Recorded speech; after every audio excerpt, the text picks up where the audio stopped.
नमस्ते साथियों, वैदिक आइडियोलॉजी चैनल में एक बार आपका फिर से स्वागत है।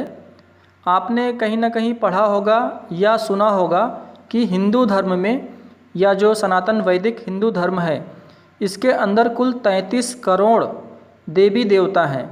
अब ये संख्या अपने आप में इतनी अधिक है कि यदि हम प्रत्येक दिन किसी एक देवी देवता की पूजा करें और हमारी कुल आयु 100 वर्ष की हो तो अपने एक जीवन में हम ज़्यादा से ज़्यादा 36,000 या 37,000 देवी देवताओं की ही पूजा कर पाएंगे। अर्थात कुल 33 करोड़ देवी देवताओं की पूजा करने के लिए हमें कम से कम 9,000 बार जन्म लेना पड़ेगा, तब जाकर कहीं इन सभी देवताओं की एक एक बार पूजा हो पाएगी। अब इस बात को लेकर जो अन्य धर्म के लोग हैं वे अक्सर हमारा मजाक भी उड़ाते हैं कि आपके धर्म में यदि इतने ज़्यादा देवी देवता हैं तो 33 करोड़ ना सही, कम से कम उसमें से 150 के नाम ही बता दीजिए। उस समय हम उनके सामने निरुत्तर हो जाते हैं क्योंकि हमें वास्तव में नहीं पता कि ये 33 करोड़ देवी देवता कौन से हैं। तो आज इस वीडियो में हम इसी विषय पर चर्चा करेंगे। वेदों के अनेक मंत्रों में इन देवी देवताओं की संख्या मात्र 33 बताई गई है, ना कि 33 करोड़। किंतु वो 33 देवी देवता कौन से हैं इनका वर्णन आपको वेदों में देखने को नहीं मिलेगा। किंतु जो वेदों के व्याख्यान ग्रंथ हैं जिनको हम ब्राह्मण ग्रंथ के नाम से जानते हैं उनमें इन 33 देवी देवताओं का वर्णन भी आया है कि वे 33 देवी देवता कौन कौन से हैं। इन 33 देवी देवताओं में हैं 8 वसु, 11 रुद्र, 12 आदित्य, इंद्र अर्थात बिजली और यज्ञ। इसमें 8 वसु हैं पृथ्वी, जल, अग्नि, वायु, आकाश, चंद्रमा, सूर्य और नक्षत्र। ये 8 वसु हमें वसाने वाला होने के कारण वसु कहते हैं। इसके बाद में हैं 11 रुद्र अर्थात प्राण, अपान, व्यान, उदान, समान, नाग, कूर्म, कृकल, देवदत्त, धनंजय और जीवात्मा।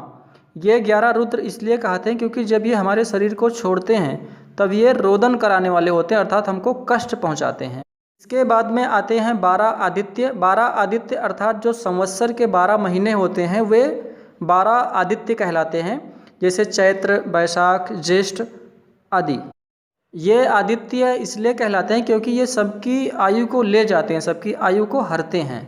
और अंत के 2 देवता हैं इंद्र अर्थात बिजली और यज्ञ।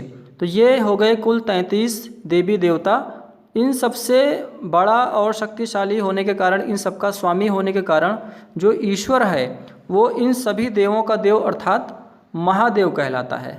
अब जैसा कि मैंने आपसे पहले ही कहा कि वेदों में इन देवी देवताओं की सिर्फ संख्या का वर्णन आया है, लेकिन ब्राह्मण ग्रंथों में वो देवी देवता कौन कौन से हैं इसकी भी पूरी व्याख्या है। ये मंत्र जो आप देख रहे हैं शतपथ ब्राह्मण के 4थे अध्याय का मंत्र है। इसमें स्पष्ट लिखा हुआ है अष्टौ वसौ अर्थात 8 वसु, एकादश रुद्रा अर्थात रुद्र जो हैं वो 11 हैं, 11 हैं, द्वादश आदित्य 12 आदित्य हैं। इस प्रकार से सभी देवी देवताओं की संख्या के बारे में भी इसमें बताया गया कि वे कौन कौन से हैं।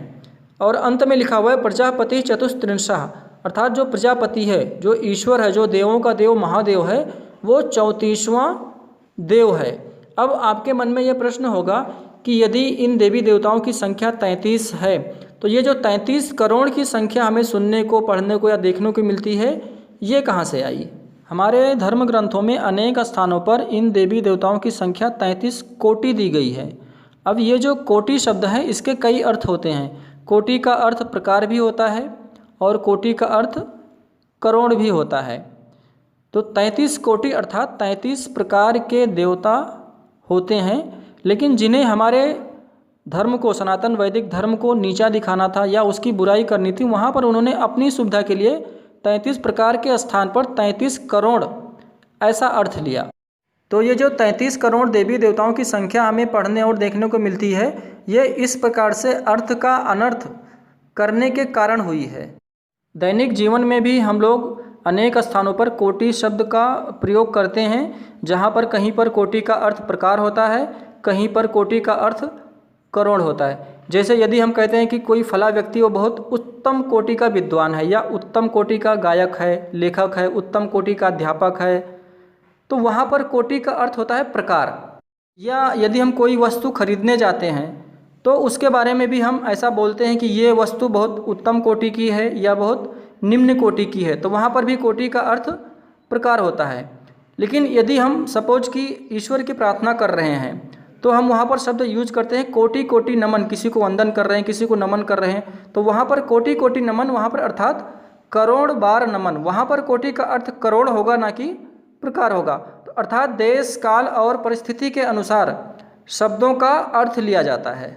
यदि मैं बोलता हूँ कि फला व्यक्ति उत्तम कोटि का विद्वान है तो वहाँ पर आपको कोटि का अर्थ प्रकार ही लेना पड़ेगा ना कि करोड़, क्योंकि यदि आप वहाँ पर करोड़ अर्थ लेंगे कोटि का तो वहाँ पर आपका वाक्य कुछ इस प्रकार से बनेगा कि फला व्यक्ति उत्तम करोड़ का विद्वान है। अब ये उत्तम करोड़ का विद्वान, इसका कोई अर्थ नहीं निकलता, ये वाक्य ही आपका पूरा बेकार हो जाएगा। तो इसलिए मैंने कहा कि देश काल और परिस्थिति के अनुसार शब्दों का अर्थ लिया जाता है। तो शास्त्रों में जहाँ पर भी 33 कोटि देवता हैं ऐसा वर्णन आया है, वहाँ पर 33 कोटि का अर्थ 33 प्रकार के देवी देवता होगा, ना कि 33 करोड़। आई होप आपको यह विषय अच्छे से समझ में आ गया होगा, और आगे से यदि कोई भी व्यक्ति आपसे इन 33 कोटि देवी देवताओं के विषय में कोई प्रश्न करेगा तो आप उनको इन 33 प्रकार के देवी देवताओं के नाम सहित पूरी जानकारी दे पाएंगे। आज के वीडियो में बस इतना ही। आपने वीडियो अंत तक देखा, आपका धन्यवाद, आभार। ओम नमस्ते।